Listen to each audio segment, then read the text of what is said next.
100 கோடி ரூபாய் நில மோசடி வழக்கில் கைது செய்யப்பட்டு நீதிமன்ற காவலில் உள்ள அதிமுக முன்னாள் அமைச்சர் எம்.ஆர். விஜயபாஸ்கரின் ஜாமீன் மனு மீதான விசாரணை இன்றைக்கு ஒத்திவைக்கப்பட்டுள்ளது. கரூரில் 100 கோடி ரூபாய் மதிப்புள்ள 22 ஏக்கர் நிலத்தை போலி ஆவணங்கள் மூலம் தனது ஆதரவாளர்கள் பெயரில் பத்திரப்பதிவு செய்ததாக முன்னாள் அமைச்சர் எம்.ஆர். விஜயபாஸ்கர் மீது சிபிசிஐடி காவல்துறையினர் வழக்கு பதிவு செய்துள்ளனர்.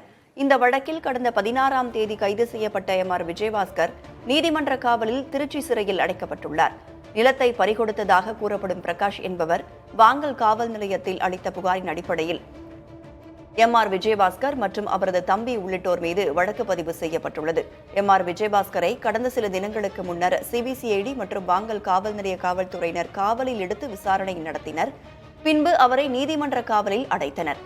இந்நிலையில் எம்.ஆர். விஜயபாஸ்கர் சார்பில் சிபிசிஐடி காவல்துறையினர் மற்றும் வாங்கல் காவல் நிலைய காவல்துறையினர் பதிவு செய்த வழக்குகளில் ஜாமீன் கோரி கரூர் 1வது குற்றவியல் நடுவர் மன்றத்தில் வழக்கறிஞர்கள் மனு தாக்கல் செய்தனர். நேற்று இந்த மனு விசாரணைக்கு எடுத்துக் கொள்ளப்பட்டது. 2 மணி நேர வாதங்களுக்கு பிறகு குற்றவியல் நடுவர் பரத்குமார் எம்.ஆர். விஜயபாஸ்கரின் ஜாமீன் மனு மீதான விசாரணையை இன்றைக்கு ஒத்திவைத்தார்.